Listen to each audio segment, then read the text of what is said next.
যতই বলো না কেন শীতের দিনে পরোটা খাওয়ার মজাটাই আলাদা। রাতের ডিনারটা আজকে চরম ছিল। তো আর দেরি কেন, তার জন্য আমি এখানে 1.5 কাপ ময়দা, হাফ চামচ লবণ, হাফ চামচ চিনি আর 1 চামচ ঘি দিয়ে ভালো করে ময়াম দিয়ে অল্প অল্প করে জল মিশিয়ে নিয়ে তৈরি করে ফেললাম সুন্দর একটা ডো। ব্যাস, আর কোনো খাটনি নেই। তাওয়া বসিয়ে সাদা তেল দিয়ে ভেজে ফেললাম দারুণ স্বাদের পরোটা। আর সঙ্গে ছিল বেগুন ভাজা। এখনকার বেগুন তো একদম কচি আর বেশ বড় বড় সাইজের, ভীষণ টেস্টি হয়, ভাজতেও তেল কম লাগে। আর ছিল দুপুরের ফুলকপি আলু ভাজা, সেটা একটুখানি বেঁচে গেছিলো, রেখে দিয়েছিলাম রাতে পরোটা দিয়ে খাবো বলে। আর ডিউটি থেকে ফেরার সময় নিয়ে এসেছিলাম ছানার জিলিপি।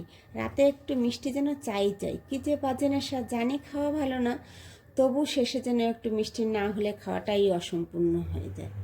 কার কার এরকম নেশা আছে লিখে জানাবে কিন্তু। তবে আমের সময় মিষ্টির বদলে কিন্তু আম হলেও কাজ চলে যায়।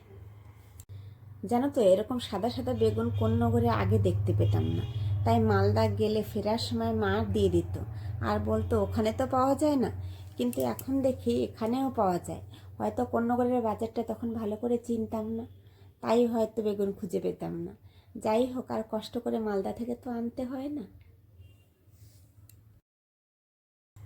ওকে, ভালো থাকবেন, সুস্থ থাকবেন, আবার দেখা হবে নেক্সট ভিডিওতে।